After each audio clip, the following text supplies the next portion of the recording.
je voudrais déjà remercier en fait vos enseignants qui m'ont proposé de venir vous faire une petite conférence aujourd'hui, et puis les remercier de leur accueil, ainsi que le personnel de l'administration. Donc je suis très contente de venir vous parler aujourd'hui d'un sujet qui me tient à cœur, qui va peut-être vous effrayer quand vous allez apercevoir le titre, mais n'hésitez pas à m'arrêter pour me poser des questions, et puis moi je me réserve le droit de vous poser des questions aussi. Alors, le titre de la conférence, que vous pouvez découvrir sur le diaporama, c'est l'Apocalypse dans les discours des misères de ce temps de Ronsard et les tragiques d'Aubigné. Le texte est l'imaginaire johannique au prisme de la Renaissance. Donc vous êtes peut-être effrayés par certains termes, mais ne vous inquiétez pas, vous allez devenir des pros de l'imaginaire johannique et des deux textes qu'on va évoquer aujourd'hui. Est-ce que quelqu'un a une petite idée déjà de qu'est-ce que c'est que cet adjectif johannique, à quoi ça renvoie, à votre avis? Pas du tout. Pas du tout. L'Apocalypse, par contre, ça vous dit quelque chose? Oui? C'est un terme biblique qui désigne la fin du monde? Voilà, c'est un thème biblique. Plus précisément, c'est même un livre de la Bible, le dernier, l'Apocalypse de Jean. Donc ça renvoie d'abord un texte et ensuite un thème. Donc on va parler de ça aujourd'hui. C'est un petit peu d'actualité en plus. Alors, johannique, en fait, ça renvoie, c'est l'adjectif qui s'applique à Jean, ça renvoie à ce texte de la Bible, l'Apocalypse de Jean, qui est le tout dernier du Nouveau Testament. Et on va y revenir. Alors déjà, Apocalypse, en fait, ça vient du grec, Apocalypsis. Je ne sais pas s'il y a des hellénistes dans ce lycée. Non, pas d'hellénistes, c'est dommage. Des latinistes, quand même? Oui? Oui, formidable. Il y en a peu, ils ont honte de le dire, mais il y en a. Donc, Apocalypse, ça renvoie en grec à la révélation, le dévoilement. Alors, on a peine à découvrir le lien, en fait, avec l'Apocalypse tel qu'on la conçoit aujourd'hui. C'est surtout un terme qui est donc utilisé dans le fameux texte de Jean qui clôt le Nouveau Testament. Vous savez sans doute que la Bible est divisée en Ancien Testament et Nouveau Testament. Et la dernière partie du Nouveau Testament, c'est l'Apocalypse de Jean. Donc le tout début de ce texte, qui est en grec, commence par Apocalypsis Iesu Christou, une expression qui est traduite en français aujourd'hui par révélation de Jésus-Christ. Et je vous donne la suite. Que Dieu lui a donné pour montrer à ses serviteurs ce qui doit arriver bientôt. Donc l'Apocalypse, c'est la révélation tout d'abord, et ça désigne aussi ce livre du Nouveau Testament qui a été attribué par la tradition chrétienne à Saint Jean l'évangéliste. Donc c'est un livre qui est riche en visions, des visions en fait qui renvoient à la fin du monde. Donc je vous ai mis sur le petit exemplaire qu'on vous a distribué un portrait de Saint Jean l'évangéliste pour que vous puissiez avoir quelques images. Donc, ce qui va nous intéresser aujourd'hui plus précisément, c'est la réception de ce texte biblique pendant la Renaissance chez deux poètes en particulier, Ronsard et Agrippa d'Aubigné. Donc j'imagine que vous avez quelques notions d'histoire littéraire et que vous savez au moins vaguement qui sont ces deux poètes. Donc Ronsard, c'est un poète du milieu du XVIe siècle, qui est un des membres fondateurs de la Pléiade. J'espère que ça vous dit quelque chose. Il est surtout connu en fait pour ses recueils des amours, les amours de Cassandre, de Marie et les sonnets pour Hélène. Mais il a aussi écrit en fait des discours polémiques pendant les guerres de religion, sur lesquelles je reviendrai après. Donc, poète du milieu du XVIe siècle, prince des poètes, donc grand modèle dans la poésie française. Agrippa d'Aubigné, c'est son cadet. Il naît en 1552, c'est l'année où Ronsard publie Les Amours de Cassandre, donc il est vraiment beaucoup plus jeune que Ronsard. Et lui, il est surtout connu à partir des années 70-80, poète de la génération précédente, qu'on considère généralement, si on veut caricaturer un petit peu, comme un poète baroque. C'est le baroque en littérature. Qu'est-ce qui relie, qu'est-ce qui oppose ces deux poètes? Ronsard, donc c'est un poète catholique, Et Agrippa d'Aubigné, c'est un poète protestant. Donc, est-ce que vous savez un petit peu quelles sont les différences entre ces deux confessions, ou est-ce que vous voulez que je fasse un point très très très rapide, parce que j'avais d'autres choses à vous dire? Vous êtes au point? Vous avez vu ça en cours? Oui, c'est bon? Je passe? Donc pourquoi ces deux poètes? Parce que ce sont deux poètes dont je suis spécialiste, que j'aime beaucoup, qui, en dépit de leurs différences confessionnelles, ont énormément de points communs. Et pourquoi ce thème de l'Apocalypse? Parce qu'il est d'une actualité tout de même assez flagrante, inutile que je vous fasse un dessin. Et pourquoi l'Apocalypse à la Renaissance?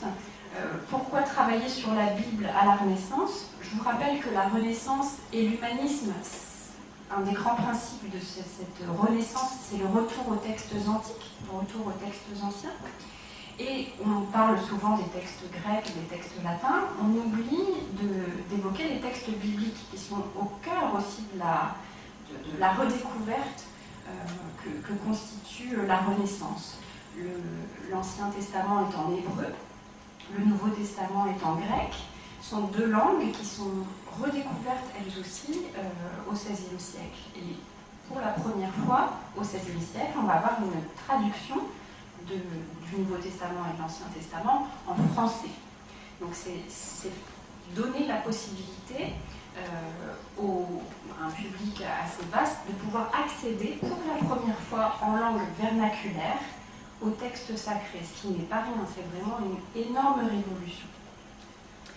Donc il me paraît important en fait de montrer le rapport du texte, enfin, du XVIe siècle au texte en général. C'est une période où on veut redécouvrir le texte lui-même, on ne veut plus passer par des commentaires, et au texte saint en particulier. Généralement, on vous présente l'humanisme dans les programmes éducatifs de Gargantua, par exemple, et on a tendance à laisser un peu de côté la place de l'éducation religieuse, et on donne une vision un peu laïque de l'humanisme, ce qui est un peu anachronique et faux. Mesdemoiselles, si je vous dérange, vous le dites. Ce qu'il faut bien avoir à l'esprit, c'est que l'humanisme, c'est aussi un mouvement chrétien, un mouvement de christianisme éclairé. Donc il me paraissait important, en tant que spécialiste de la période, de ressouligner ça, ce qui est parfois un peu négligé. Pour commencer, je voulais vous faire un très très rapide rappel sur les guerres de religion, mais vos enseignants m'ont dit que vous aviez vu ça en cours. Donc ces guerres de religion, guerres civiles, elles opposent des Français, les catholiques, contre les réformés, qui ne sont pas d'accord sur un certain nombre de principes religieux, et notamment le rapport au texte. Donc les dates que je vous ai mises ici sont à chaque fois les dates des 7 conflits qui opposent les catholiques et les réformés. Et je vous ai indiqué à chaque fois à quel moment nos deux auteurs ont écrit et publié les textes qui vont nous intéresser aujourd'hui. Donc vous voyez, Cronsard écrit et publie ses discours au tout début finalement des conflits qui opposent catholiques et réformés, pendant le premier, donc 1562-63, tandis que Agrippa d'Aubigné, lui, commence à écrire les tragiques en 1577, donc on est dans l'avant-dernier conflit, et il les écrit jusqu'en 1616, donc pendant 40 ans en fait. Hein, c'est un livre qu'il a composé pendant 40 ans. Donc il publie ce texte en 1616 sans mettre son nom en fait sur la première de couverture. Il met une sorte de pseudo LBDD. Vous avez vu ça en cours peut-être? Qu'est-ce que ça veut dire LBDD? Non? Le bouc du désert. C'est une allusion biblique aussi. On y reviendra sans doute cet après-midi. Donc voilà, pour vous présenter très très rapidement les guerres civiles, mais pour que vous ayez juste un peu en tête la chronologie. Alors, on va travailler sur ces deux textes, les discours et misères de ce temps et les tragiques d'Agrippa d'Aubigné. Selon ces trois axes, donc j'aimerais tout d'abord vous montrer comment ces deux poètes vont se présenter comme des témoins de l'apocalypse du monde et de l'histoire. L'apocalypse au sens de destruction, fin du monde en fait. C'est vraiment ce qui se passe dans les films de zombies qui peuvent parfois vous intéresser. On a parfois l'impression, quand on lit certains extraits de Ronsard ou d'Aubinet, qu'on est face à un film de zombies. Hein. C'est presque ça, vraiment. Ensuite, on s'intéressera à la manière dont ces deux auteurs vont se présenter comme des véritables prophètes, ce qui n'est pas rien. Il n'est pas prophète qui veut. Prophète, c'est un mot qui vient du grec aussi, c'est celui qui parle à la place d'eux, et qui parle à la place de Dieu en l'occurrence. C'est un médiateur vraiment entre Dieu et les hommes. Et ces deux poètes vont se présenter comme tels. Et enfin, on verra que l'Apocalypse est aussi un genre littéraire subversif au niveau politique. Donc il est rejeté par Ronsard, qui est catholique et qui va donc faire l'apologie de la royauté, qui va défendre en fait les Valois qui sont au pouvoir. Donc il n'y a aucune contestation politique chez Ronsard, tandis que chez Agrippa d'Aubigné, qui est protestant, il y a une très forte contestation politique, et donc il s'inscrit pleinement dans la tradition du genre littéraire apocalyptique, qui est un genre à la base dans la Bible et dans la littérature hébraïque, qui est un genre de contestation politique, d'opposition au pouvoir en place. Est-ce que déjà vous avez des questions sur ce petit parcours, sur les auteurs, sur les textes? Si vraiment il y a des choses un peu obscures, n'hésitez pas à me dire. Je suis là pour répondre à vos questions. Sinon, ça va? C'est clair comme de l'eau de roche? Ben, c'est bien, formidable.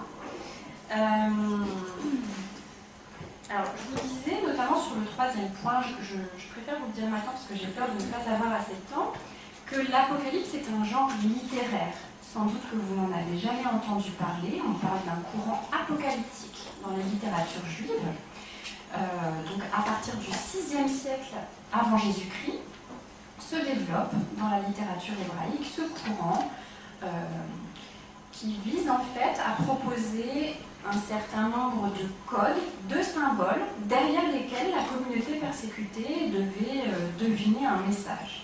Parce que je ne sais pas si vous avez un peu à l'esprit ce que c'est que l'Apocalypse de Jean, mais c'est un texte qui a énormément inspiré l'histoire littéraire et artistique, parce qu'on y est confronté en fait à des événements, des images très très singulières, on y reviendra, mais qui sont difficiles à comprendre. On ne sait pas réellement quelle était la signification de ces visions. En fait, ça se présente comme une vision prophétique de Jean. Donc, derrière en fait, ces visions un peu obscures, on aurait une signification, notamment politique et religieuse, forte. Et pourquoi ne pas le dire directement, à côté des symboles, finalement à cause d'une certaine forme de censure. Hein. On essaie de parler par code pour s'adresser à une communauté persécutée et filtrer en fait la censure qui s'exerce par le pouvoir en place. Alors, le premier point, donc le poète, témoin de l'apocalypse du monde et de l'histoire, c'est un point commun en fait dans les deux textes, dans ces textes de nos deux auteurs, c'est que les poètes s'y présentent toujours comme des témoins privilégiés de la guerre, du chaos. Donc, je vous ai mis comme premier point la peinture d'un monde renversé. C'est une expression qu'on trouve dans l'un des discours de Ronsard, le discours à la reine, parce qu'on a plusieurs discours, je n'entre pas dans le détail, ça ne va pas vous intéresser, mais il utilise cette expression. Et donc, ils montrent en fait tous deux dans leur texte que l'histoire est une véritable apocalypse, au sens de chaos, au sens de monde en train de se détruire. C'est exactement ce qui se passe finalement dans l'Apocalypse de Jean, qui décrit la destruction de l'univers. Donc vous avez un personnage qui est l'agneau, dans l'Apocalypse de Jean, qui va ouvrir 7 seaux, et à chaque fois qu'il ouvre un seau, cela déchaîne les guerres, les famines, les catastrophes cosmiques, etc. En fait, ce qu'il s'agit de montrer, c'est que le monde sensible est détruit, et qu'après, on accédera à une réalité autre, hors du temps, hors de l'espace humain connu. En fait, c'est ça l'Apocalypse. La destruction pour accéder à une autre réalité, une réalité supérieure. C'est le jugement dernier, en fait, l'Apocalypse. Et donc, les poètes reprennent cette thématique de la destruction qui va leur servir, en fait, à décrire la guerre. Donc, ce sur quoi ils vont mettre l'accent, c'est le fait que dans cette période de destruction du monde, tout est inversé et on y perd ses repères. Donc on a ça par exemple chez Ronsard. Le désir, l'avarice et l'erreur insensée. Alors je n'ai pas fait de faute d'orthographe, je vous ai retranscrit les textes dans l'orthographe du moyen français pour que vous vous habituiez, généralement au modernisme. Moi je vous ai tout mis, comme à l'université on ne travaille que sur des textes qui ne sont pas modernisés. Si jamais il y a des citations qui vous posent problème, vous n'hésitez pas à lever la main, mais je vous explique. Donc le désir, l'avarice et l'erreur insensée ont sans dessus-dessous le monde renversé. Et donc la description de cet univers inversé se poursuit sur plusieurs vers. Au ciel est revolé, et justice et raison. Et en leur place, hélas, règne le brigandage, la force, les couteaux, le sang et le carnage. Donc on voit, ce qui est intéressant, c'est exactement comme chez Jean, dans l'Apocalypse de Jean, que le monde subit une partition, c'est-à-dire une division qui est le signe de la destruction à venir. D'un côté, on a les vertus, de l'autre, on a les vices, le bien, le mal, les justes, les démons. Et c'est un peu le principe de l'Apocalypse, elle démarre comme ça. On va avoir déjà une distinction des deux pôles, finalement. Parce que c'est le jugement dernier, il s'agit de trier, finalement, les élus et les damnés. Et donc, cette bipartition nette du monde, elle figure dans l'Apocalypse, la répartition des forces dans un combat qui s'annonce cosmique. L'Apocalypse, en fait, c'est un texte guerrier, c'est un texte de combat. On va voir s'affronter Saint Michel et ses anges, et puis le dragon et ses propres anges. C'est vraiment le combat du bien et du mal. Donc, il s'agit pour les deux poètes de montrer que leur camp, les catholiques et les réformés, font partie des élus et affrontent en fait dans les guerres civiles les légions du mal. Donc ils vont utiliser la référence apocalyptique en ce sens. Donc je passe un petit peu sur des détails. Mais ce qui est aussi intéressant, c'est que par exemple, Ronsard va présenter cet apocalypse, cette destruction du monde, non pas comme le fait de Dieu, parce qu'en fait, dans l'Apocalypse de Jean, c'est Dieu qui déclenche la destruction du monde pour initier le jugement dernier. Mais Ronsard lui présente ça comme de la responsabilité des protestants, que Dieu regarde sans intervenir. Donc, l'Apocalypse est finalement conçu par Ronsard comme le règne du désordre, et c'est pourquoi il la réprouve. Mais finalement, ce n'est pas dans la logique chrétienne de réprouver l'Apocalypse, parce que c'est normalement une manifestation divine. Donc, je vous l'ai mis, là c'est la dernière citation, « Ces nouveaux tyrans qui la France ont pillé, volé, assassiné, à force dépouillée, et de 100 000 coups le corps lui ont battu, vivent sans châtiment, et à les ouïr dire, c'est Dieu qui les conduit, et ne s'en font que rire. » Alors, Aubigné reprend ce thème dès le premier livre des Tragiques. Alors, les Tragiques, c'est un livre, c'est un recueil qui est constitué de 7 livres. Le premier, le livre des misères, décrit les guerres civiles. Et le dernier, qui s'intitule Jugement, va décrire l'Apocalypse et le jugement dernier. Donc, dans son texte, Agrippa d'Aubigné, comme Ronsard, va présenter la guerre civile, la destruction du monde, comme une apocalypse, exactement vraiment comme Ronsard, et toujours selon cette thématique du monde inversé. Alors par exemple, il nous dit, comme au monde à l'envers, le vieil père est fouetté de son enfant pervers, c'est-à-dire qu'il y a une inversion entre père et fils, c'est l'enfant qui bat le père, donc inversion des rôles qui est un signe de l'Apocalypse. Alors, pour décrire le chaos des guerres civiles, nos poètes vont tous deux, donc je voulais vous parler de ça, puis en fait j'ai passé, j'y reviendrai. Nos poètes vont tous deux reprendre toutes les images, le bestiaire qu'on trouve dans l'Apocalypse de Jean. Alors on trouve par exemple l'image des langues de feu. Les langues de feu, c'est la parole qui brûle, la parole qui détruit. On trouve également celle des escadrons d'archanges qui descendent des cieux pour pulvériser en fait le malin. On trouve la mention des trompettes. L'Apocalypse, c'est un moment extrêmement sonore, puisqu'on entend les trompettes qui signalent la fin du monde.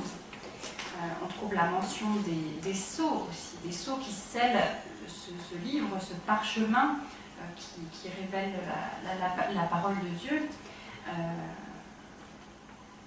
On trouve aussi des références effectivement à ce fameux livre de Dieu. Alors, dans sa vision de l'Apocalypse, puisque Jean se présente comme étant sur l'île de Patmos, qui est au large de la Grèce, et dans il se présente comme recevant en fait des visions de Dieu, et il aperçoit en fait quelqu'un qui trône et qui a dans sa main donc un livre roulé, écrit devant et derrière et scellé de 7 sceaux. Puis il voit un agneau qui est comme égorgé, et il vient prendre le livre dans la main de celui qui siège sur le trône. Et donc l'agneau va ouvrir successivement les 7 sceaux, et à chaque fois qu'il ouvre un sceau, une apparition en fait est provoquée. Donc le premier sceau fait apparaître le premier cavalier de l'Apocalypse, qui est monté sur un cheval blanc. Le deuxième sceau, le deuxième cavalier qui est sur un cheval rouge, etc. Donc il y a 4 cavaliers de l'Apocalypse, alors qui ont beaucoup été représentés à la Renaissance. Je vous ai amené une gravure de Dürer. Je vais vous montrer ça tout de suite. Gravure de Dürer qui nous montre donc les cavaliers de l'Apocalypse. Alors Dürer, c'est un artiste allemand du début du XVIe siècle. Je ne sais pas si vous voyez bien. Comment je peux faire? Bon. De toute façon, vous pouvez retrouver ça en fait sur Internet. Quand vous tapez cavalier Dürer, D-U-R-E-R, vous allez retrouver ça facilement. Donc là, vous avez les 4 cavaliers de l'Apocalypse. Un ange, et puis donc qui arrive sur les mauvais pour les piétiner en fait.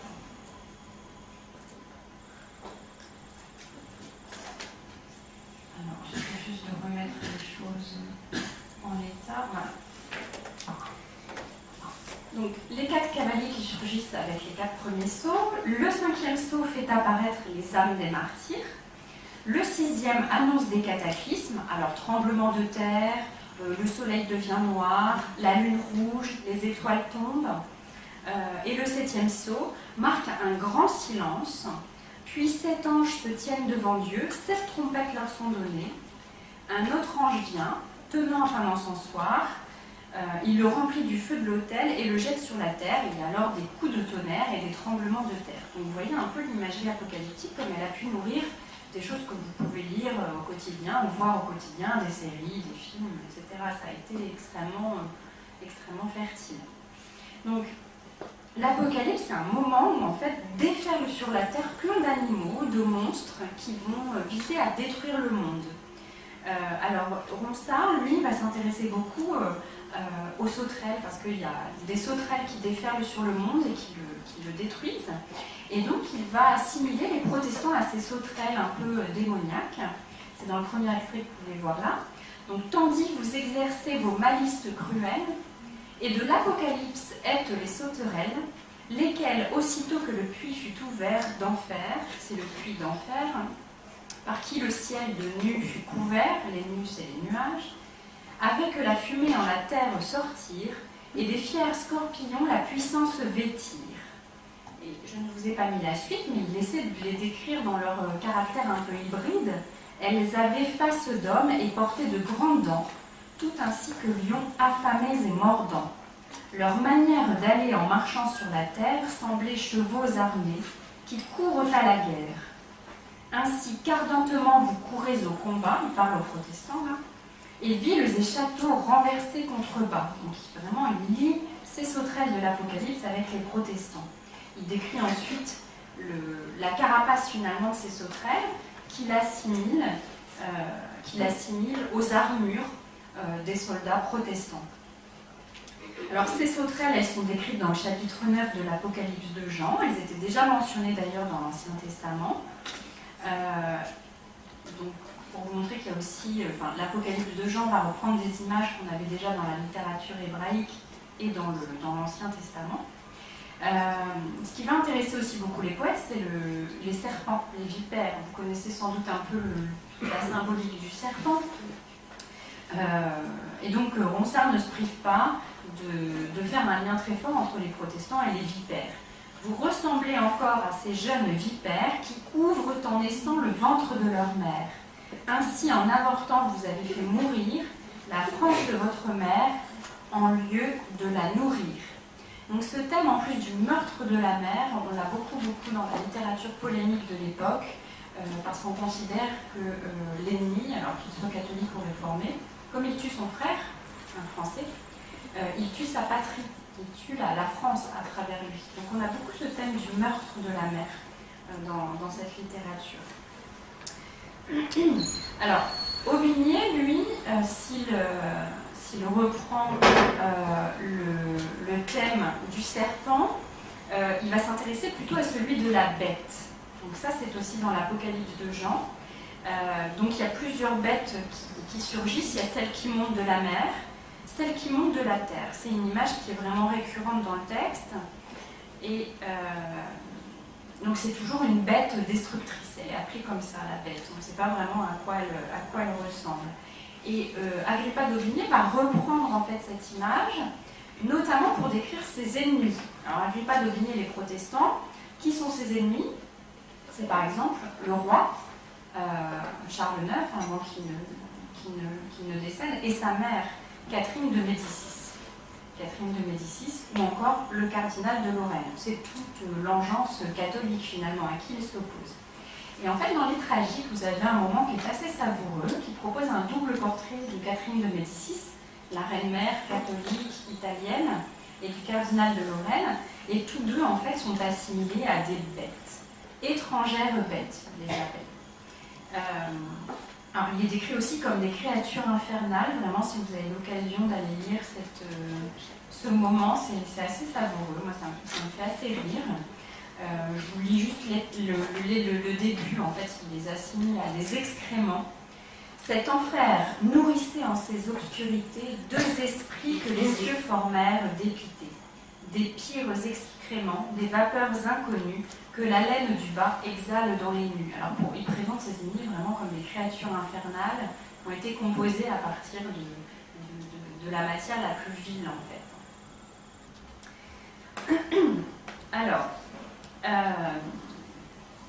le désordre de l'histoire et du monde, la guerre civile, imaginez un petit peu ce que ça peut représenter, des Français qui s'entretuent au nom de la religion, sont décrits par les poètes grâce à l'imagerie apocalyptique, qui est très courante dans la poésie de la seconde moitié du XVIe siècle, vraiment qui est extrêmement reprise.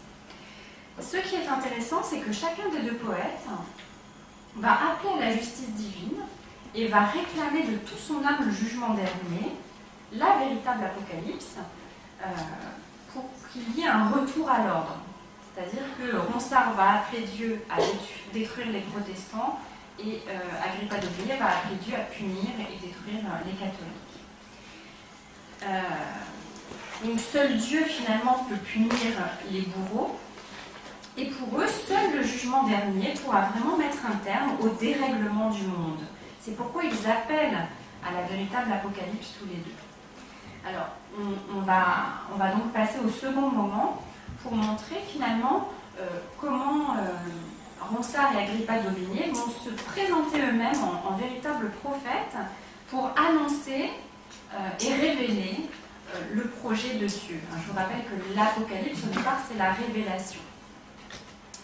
Alors, on va passer finalement d'une perspective historique, c'est-à-dire ancrée dans un temps réel, humain, celui des guerres civiles, à une perspective eschatologique. Est-ce que vous savez ce que c'est, une perspective eschatologique? Oui. Voilà, c'est ça. C'est-à-dire qu'on va quitter le temps pour passer dans un hors-temps, c'est-à-dire dans une dimension toute divine où le temps humain, la réalité humaine disparaît. Une perspective eschatologique, c'est une perspective de fin du monde, donc de fin des temps. Et ça sera l'objet de cette deuxième partie. Donc la temporalité qui nous est proposée par les deux poètes dans ces textes, elle n'est plus historique dans certains extraits, elle est apocalyptique, c'est-à-dire hors temps. Elle est vraiment, enfin ça a vraiment trait à la fin de l'histoire. Alors pourquoi ce choix des poètes? Chacun veut montrer en fait que, veut essayer de faire de l'histoire de la France l'histoire du peuple élu. Alors c'est le peuple juif dans l'Ancien Testament, et chacun des deux poètes va essayer de rapporter sa communauté au peuple hébreu, au peuple élu. Et ils vont essayer de montrer qu'en fait, il y a une forme de déterminisme dont le terme n'est autre que la fin des temps, le jugement dernier. Donc, par exemple, Constat rappelle que les prophètes avaient déjà annoncé le malheur qui frappe son pays et qu'ils avaient déjà prévenu de l'arrivée de ces temps apocalyptiques. C'est la première citation que je ne vais pas vous lire, que vous aurez de toute façon, puisque je laisserai le diapo à vos enseignants. Et il cite en fait l'année 1562, au troisième vers, comme étant le terme de toutes les prophéties apocalyptiques qu'on avait pu faire auparavant. Donc en fait, il inscrit l'histoire de la France dans une chronologie qui est beaucoup plus divine qu'humaine, beaucoup plus divine que réellement historique. Et puis en plus, voilà, il fait des catholiques un peuple élu à l'image du peuple juif. Alors dans les tragiques, on a exactement la même perspective. Et Agrippa d'Aubigné va reprendre toutes les étapes du déroulement de l'Apocalypse telle qu'on la trouve dans l'Apocalypse de Jean, dans le Nouveau Testament. Alors, pourquoi cette volonté de grande fidélité au texte biblique? C'est pas du tout anodin. Je vous ai dit, Agrippa d'Aubigné, c'est un poète protestant, et le rapport des protestants au texte révélé, c'est un rapport de fidélité. Le protestantisme, c'est d'abord avant tout le principe de la sola scriptura, l'écriture seule. Vous leviez la main, jeune homme? Ah, ben voilà. Le principe de l'écriture seule, c'est-à-dire on s'en réfère uniquement au texte saint, pas aux glosses, pas aux commentaires, et on se réfère constamment à la lettre du texte. Donc quand Agrippa d'Aubigné reprend strictement les étapes de l'Apocalypse de Jean, c'est une manière pour lui de montrer qu'il s'en tient vraiment au déroulement strict de ce qui se passe dans le texte d'origine. Alors je vous ai remis le déroulement là. On a d'abord le rassemblement de toutes les créatures du ciel, de la terre, de la mer. Donc Agrippa d'Aubigné écrit, je ne vous ai pas mis la citation, « La terre ouvre son sein, du ventre des tombeaux naissent des enterrés les visages nouveaux », parce qu'en fait les morts reviennent à la vie pour être jugés. « Du pré, du bois, du champ, presque de toutes les places, sortent les corps nouveaux et les nouvelles faces. » Donc plus loin, on a même l'eau qui tourbillonne, qui s'éparpille, et puis des créatures qui sortent de l'eau. Donc résurrection des hommes. Ensuite, on a ce qu'on appelle le déferlement des pestes, c'est-à-dire justement des maladies, la faim, déferlement de toutes sortes de choses qui détruisent. On a ensuite la malédiction des cités impures. Alors pour Agrippa d'Aubigné, la cité impure par excellence, c'est Paris, parce que Paris a été le théâtre de la Saint-Barthélemy en 1572. Vous avez peut-être vu ça aussi en cours, à la suite des noces d'Henri de Navarre, qui est protestant, et de Marguerite de Valois, qui est catholique. Normalement, on avait un mariage qui devait réunir les deux camps. Charles IX ordonne la Saint-Barthélemy, c'est-à-dire l'extermination des protestants qui étaient venus à Paris pour assister aux noces. Donc c'est une date qui est restée gravée dans la mémoire protestante comme une date vraiment honnie, et donc qui a jeté vraiment l'opprobre sur la cité de Paris. Donc bien sûr, Agrippa d'Aubigné, il va rapprocher Paris de Babel, Babel l'impur. Dans l'Apocalypse de Jean, c'est Babel qui est la cité maudite. Et donc il lui dit, il s'adresse directement à elle, « Maudit sera le fruit que tu tiens en tes bras. Dieu maudira du ciel ce que tu béniras, puante jusqu'au ciel, l'œil de Dieu te déteste. Vous voyez, ce sont des textes qui sont quand même très virulents. Et enfin, dernière étape, le jugement proprement dit, avec la séparation des justes et des mauvais.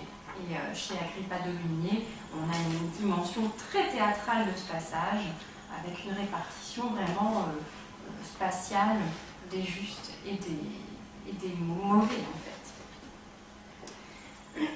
Alors, ce jugement, il apparaît chez Agrippa d'Aubigné comme le terme préfixe. Il appelle ça le terme préfixe, P-R-E-F-I-X, c'est-à-dire fixé d'avance. C'est la fin des temps historiques, l'accès à l'éternité, l'éternité du paradis pour les uns, de l'enfer pour les autres.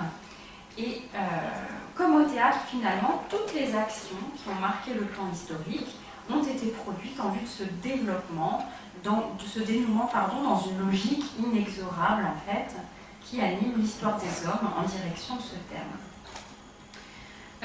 Alors, chez Agrippa d'Aubigné, ça prend une saveur un peu particulière, parce qu'il se réfère à un des grands théoriciens, si on peut dire, du protestantisme, qui est Calvin, Jean Calvin, qui a théorisé la prédestination.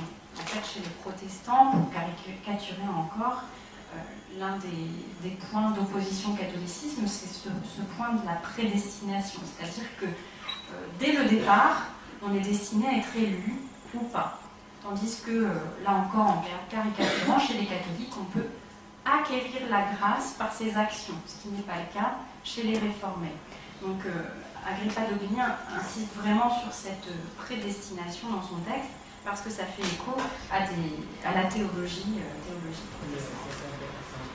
C'est un peu paradoxal de vouloir fermer d'autres textes pour les protestants alors que, comme tu avais dit, ils sont censés se baser que sur le texte de base. Oui. Donc là, ils sont en train de faire de la interprétation pour la interprétation. C'est vrai que les catholiques leur ont dit ça aussi. Alors le texte de Calvin, donc c'est l'institution de la religion chrétienne. C'est un texte qui vise en fait à mettre au clair les théories protestantes. Alors il ne se pose pas en texte médiateur en fait entre le fidèle et la Bible.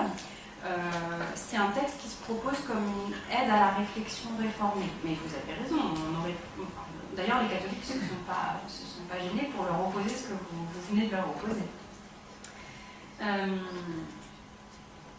Alors, je vais essayer de revenir à mes moutons. Donc, ce sur quoi je voudrais revenir, c'est qu'effectivement, nos deux poètes se posent en prophètes. Alors, je vais essayer d'accélérer un petit peu. Donc, ils vont d'abord se poser en prophètes en dénonçant les faux prophètes. Alors, Ronsard, lui, à quel faux prophète il va se heurter? Un protestant qui s'appelle Théodore de Bèze. Plus loin, Bèze, B-E accent grave, Z-E, qui est aussi un poète protestant. Et donc, dans les discours des misères de ce temps, on a des passages où il caricature Théodore de Bèze, où il le dit, il dit de ce personnage, il s'adresse aux protestants en disant « Tu le penses un ange, un apôtre, un docteur, l'appelant la lumière et l'honneur des fidèles.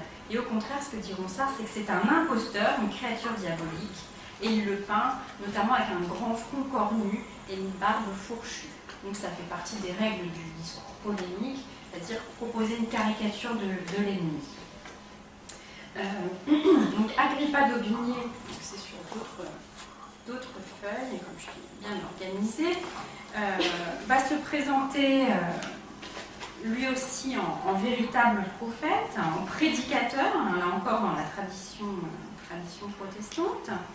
Et il va donc insister notamment sur la forme de transe qui s'empare du prophète, parce qu'il est habité par la parole divine, il n'est qu'un médiateur finalement entre Dieu et les hommes. Il n'est plus réellement lui-même un homme, il est une sorte de trait d'union finalement entre Dieu et les hommes.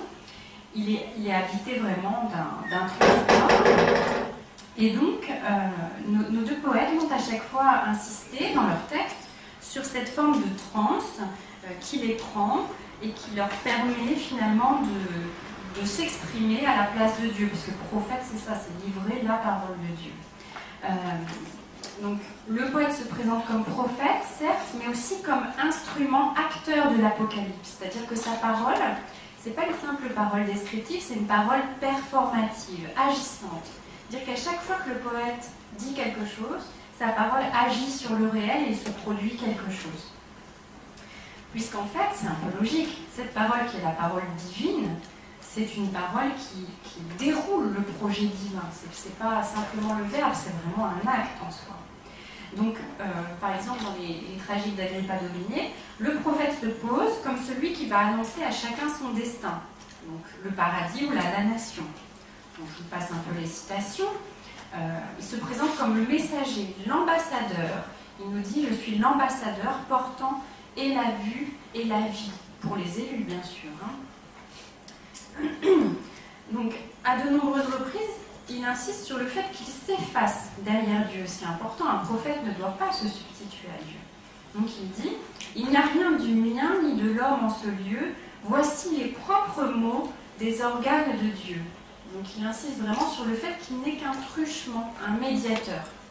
« Je n'annoncerai donc que ce que tu annonces, mais je prononce autant comme ta loi prononce. » Donc vraiment, il y a une volonté en plus chez Agrippa d'Aubigné d'insister sur le respect de la parole seule de Dieu, parce que c'est un précepte, là encore, c'est un précepte important dans la foi réformée. Donc, ce qui est important aussi, et qui va intéresser, on comprend pourquoi ça a intéressé les poètes, c'est qu'on accède à une réalité qui n'est plus humaine, donc qui échappe en partie au langage. Parce que ce qu'on voit au moment de l'Apocalypse, comme ça appartient à une autre réalité, une réalité divine, intangible, ça appartient aussi au domaine de l'indicible et de l'indescriptible. Donc ça constitue un véritable défi, en fait, pour les poètes. Et ce défi, comment ils vont s'y confronter? Par exemple, Agrippa d'Aubigné s'y confronte en utilisant des images qui sont extrêmement visuelles. Ils vont utiliser aussi ce qu'on trouve dans tous les textes mystiques, c'est-à-dire des oxymores, des contradictions perpétuelles. C'est-à-dire, par exemple, le soleil noir, le soleil s'obscurcit, où on donne un terme et on le nie immédiatement après, pour montrer qu'en fait, ce qu'on essaie de décrire échappe à la logique humaine et échappe au langage humain. C'est pour ça que l'Apocalypse a beaucoup intéressé la poésie, la littérature. Comment dire l'indicible? C'est vraiment un défi qui est proposé à l'homme de lettres. Alors, on se rend compte quand on côtoie les deux textes qu'Agrippa d'Aubigné est allé beaucoup plus loin dans son texte et qui s'est vraiment présenté en nouveau Jean, en nouveau prophète, donnant à revoir à ses lecteurs une apocalypse bien sûr adaptée par ses soins à la sensibilité des hommes du XVIe siècle. Alors, on se rend compte que Agrippa d'Aubigné est beaucoup plus à l'aise que Ronsard dans le genre apocalyptique, ce qui n'est absolument pas anodin, puisque comme je vous le disais, l'Apocalypse, c'est d'abord un écrit de résistance politique. Là où Ronsard se fait le chantre du pouvoir politique, parce que c'est vraiment le poète de Catherine de Médicis, donc dans ses discours, il vise à asseoir sa politique, à la légitimer, Agrippa d'Aubigné, lui, au contraire, il reprend vraiment cette tradition d'un texte dissident, subversif, qui va s'opposer en fait au pouvoir en place. Donc ça sera mon troisième point. Tenter de montrer comment Ronsard ne s'inscrit pas dans la tradition du genre apocalyptique, mais comment, au contraire, Agrippa d'Aubigné s'y inscrit pleinement. Alors, je retrouve juste mes notes et passe pour vous développer ce point. Vous avez des questions jusque-là ou pas? Oui. J'aimerais savoir, est-ce que le fait qu'Agrippa d'Aubigné s'autoproclame comme un prophète, c'est pas un peu contradictoire par rapport à vis-à-vis de Dieu? Alors, c'est vrai qu'au niveau théologique, comme on est dans le domaine de l'art, dans le domaine artistique, il y a des choses qui parfois ne se tiennent pas. On va mettre ça sur le compte de la licence poétique. Mais il est vrai que théologiquement, il n'a pas le droit de se proclamer prophète. Disons que c'est une licence poétique, une liberté qu'il prend de se présenter vraiment comme le prophète des réformes. Mais au niveau théologique, ça ne tient pas. C'est pour ça que ce sont des textes qui sont pas, qui vont finalement être utilisés couramment, mais jamais dans la liturgie ou quoi que ce soit, parce que ce ne sont pas des textes révélés. C'est une posture en fait, c'est une création qu'on imagine. Oui. Mais à l'époque, c'était vraiment tous dans certaines parties discriminatoires à ce point-là. Oui. Il n'y a pas des textes qui ont été écrits qui ont été retenus. Si, alors, je ne sais pas si vous avez entendu la question de votre camarade, mais donc il demande est-ce que tout le monde est autant dans la discrimination à l'époque? Est-ce qu'il n'y a pas des gens qui prônent un peu la tolérance, c'est ça? Si, mais pas beaucoup. Parce que finalement, quand vous voyez des proches se faire massacrer pour leur foi, assez vite vous vous impliquez forcément dans le débat. Alors, il y a tout de même des auteurs qui ont prôné la tolérance et qui ont essayé de ne pas s'impliquer dans l'opposition entre catholiques et protestants. Et il y a par exemple Michel de Montaigne, que vous connaissez sans doute un peu, donc, qui est l'auteur des Essais, c'est aussi dans la seconde moitié du XVIe siècle, qui va prôner cette tolérance. Alors, il est catholique, mais il essaie de revenir au texte biblique en disant, voilà, on ne doit pas tuer son frère, même s'il ne croit pas de la même manière que nous. Donc il y a tout de même des auteurs qui prônent la tolérance. Mais la plupart vont s'impliquer beaucoup dans ce conflit, parce que voilà, c'est pour eux un enjeu de taille, c'est-à-dire que tout le monde a été touché en fait par le conflit, et à partir du moment où ça vous touche dans votre chair, dans votre famille, etc., les gens ont peine à rester étrangers, forcément. Alors vous avez même des auteurs qui vont faire l'apologie de la Saint-Barthélemy, qui est quand même un massacre assez époustouflant et difficile à légitimer. Il y a un contemporain de Ronsard qui s'appelle Jean-Antoine de Baillif, qui est un très grand poète aussi de l'époque, qui s'est fait qui a légitimé complètement la Saint-Barthélemy. Et puis on a à Paris à cette époque, au théâtre, des tonnes de pièces qui ne sont pas forcément passées à la postérité, où on légitime la Saint-Barthélemy, on la représente de nouveau sur scène, au théâtre du XVIe siècle extrêmement sanglant, c'est pas le théâtre classique, comme une forme d'exutoire aussi, hein, le peuple réclamait, il y avait une forme d'hystérie à l'époque, il faut vraiment avoir ça à l'esprit. Alors pour revenir sur notre propos, que je vais résumer finalement parce que je pense que sinon je vais dépasser le temps qui m'a été imparti. Mais les discours de Ronsard vont chercher à légitimer la politique de Catherine de Médicis et donc ne vont jamais, à aucun moment, contester sa politique, ce qui n'est pas dans la tradition apocalyptique. Donc, par exemple, je vous ai une petite citation, il s'adresse là encore aux protestants. Et quoi? Brûler maison, piller et brigander, tuer, assassiner, par force commander, n'obéir plus au roi, amasser des armées, appelez-vous cela Église réformée? Vous voyez, il les attaque sur ce point, vous n'obéissez plus au roi, parce qu'on a cette monarchie de droit divin. C'est ça, sur ça aussi que s'opposent catholiques et réformés. C'est-à-dire que les réformés vont dire, attendez, dans la Bible, c'est pas écrit ça, principe de la sola scriptura. Donc, pourquoi est-ce que vous dites que votre souverain est de droit divin si ça n'est pas dans la Bible? Et va se développer tout un courant d'opposition politique qu'on appelle le courant des monarchomaques. Donc ça vient du grec, mak, c'est la mâche, c'est le combat contre le monarque, qui va légitimer le tyrannicide, par exemple. C'est pour ça aussi qu'on s'oppose aux protestants, parce que qu'est-ce qui s'effondre avec la réforme? C'est la monarchie absolue de droit divin. C'est le fait que le roi est légitimé par la religion. Et bien sûr, Ronsard s'oppose à ça. En plus, il fait partie du clergé, il est vraiment dans la hiérarchie. Et l'ordre tel qu'il est, il va s'opposer à la violence que les réformés vont essayer de faire subir à ce système. Agrippa d'Aubigné, par contre, lui, il fait partie des premiers monarchomaques, de ces auteurs qui vont prôner le tyrannicide. Il le dit, le glaive est dans la bouche de Dieu, et il doit percer le cœur du tyran. Cette représentation du glaive tranchant de Dieu, elle est dans l'Apocalypse de Jean. C'est une image qui est reprise par Agrippa d'Aubigné. Et on la trouve par exemple, vous voyez ici, c'est une Bible traduite en allemand par Luther, donc l'un des pères du protestantisme et de la réforme.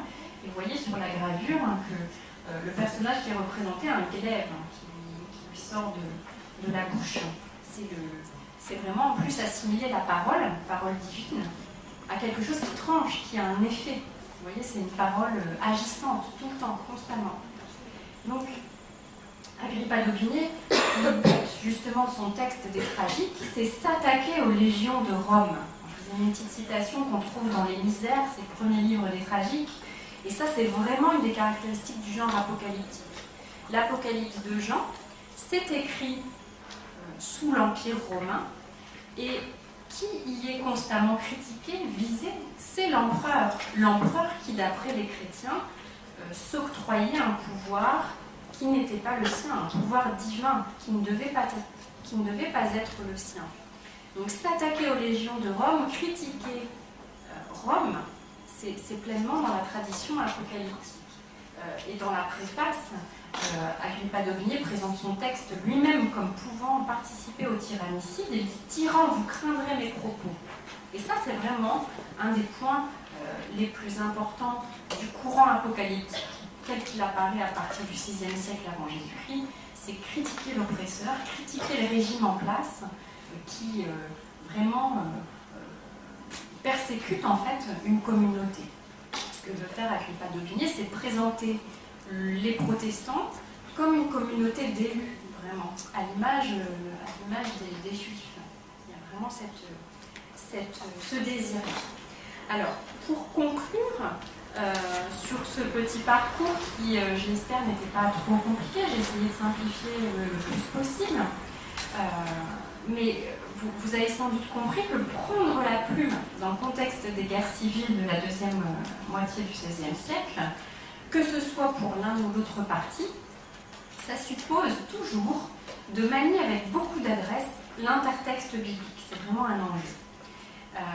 La connaissance, en fait, l'interprétation et le mode de lecture du texte biblique étaient vraiment au cœur de l'opposition entre catholiques et protestants. Et donc, manipuler cet intertexte constitue un enjeu de taille pour les poètes qui doivent s'illustrer dans une reprise qui ne soit pas une pure répétition du texte biblique, mais qui va utiliser ces références pour leur plasticité, parce que l'Apocalypse de Jean, c'est un texte finalement qui regorge de symboles, de références, donc c'est extrêmement plastique, ou pour leur force argumentative et suggestive. Alors au premier chef de ces références bibliques, on a l'Apocalypse de Jean, qui est sans doute l'un des textes les plus foisonnants de la Bible, puisqu'on a une véritable explosion de couleurs dans ce texte, explosion de sons, jaillissements de créatures qui sont toutes plus impressionnantes les unes que les autres. Un texte finalement dont l'obscurité aussi et la complexité ont fait couler beaucoup d'encre, qui est encore très utilisé par exemple au cinéma. Je pense qu'il y a un certain nombre de petites références que vous connaissiez par l'intermédiaire juste de films parfois à grand succès. Donc les poètes se plaisent à décrire les guerres civiles sur le mode apocalyptique, pour faire référence au texte joannique, mais ce n'est pas une simple fantaisie poétique, puisque Ronsard et Aubigné sont à leur manière, chacun à leur manière, convaincus que la fin des temps est proche. C'est-à-dire qu'à cette époque, on attend la fin des temps. Elle a été plus ou moins prédite par des illuminés en plus, donc on l'attend. Et on perçoit en fait les guerres civiles, les troubles qui agitent la France, vraiment comme les prémices du jugement dernier. Alors si Ronsard ne fait que l'annoncer, Agrippa d'Aubigné, lui, se plaît à la décrire dans un tableau final grandiose, vraiment grandiose, à la fin des Tragiques, où le verbe se fait image pour suggérer à l'imagination de ses lecteurs un spectacle intangible, quasi inimaginable pour un esprit humain, indicible pour un poète terrestre. C'est vraiment un défi à la littérature. Et vous savez peut-être que le protestantisme est iconoclaste, comme l'islam par exemple, c'est-à-dire qu'il refuse les représentations de Dieu, du Christ, etc. Et que donc, on va chercher à pallier cet iconoclasme par le verbe, par la description, par la parole. Donc, les deux poètes rivalisent avec l'auteur de l'Apocalypse biblique et vont s'ériger en véritables prophètes, vous l'avez compris, dans une époque qui est vraiment obsédée par la quête de ces langues de feu, de ces hommes capables de prédire et de préparer sur terre les projets divins. Mais là où Aubigné se situe complètement dans une tradition littéraire apocalyptique hébraïque, puis chrétienne, il est impossible pour Ronsard de prôner la subversion politique, puisque le but des discours, c'est justement de proposer un plaidoyer en faveur de l'ordre, de la permanence et du respect de l'autorité des Valois. Alors, j'aimerais juste terminer en nuançant un peu cette opposition qu'on peut faire des deux poètes et des deux textes. On a certes deux perspectives très différentes, deux fois différentes, mais il ne faut pas oublier qu'Aubigné a considéré quand même Ronsard comme un maître est poésie, et qu'il l'a toujours révéré et présenté comme une sorte de reflet inversé. Et je terminerai juste en citant cet extrait du Printemps d'Aubigné, qui est un de ses recueils de poésie amoureuse, où il s'adresse à Ronsard et lui dit « Je sers l'aube qui naît », en plus on a une paronomase sur son prénom, « Je sers aube qui naît », moi, l'aube qui naît, moi Aubigné, toi, le soir mutiné. Elle est jolie cette citation, on y reviendra peut-être cet après-midi. Voilà, je vous remercie.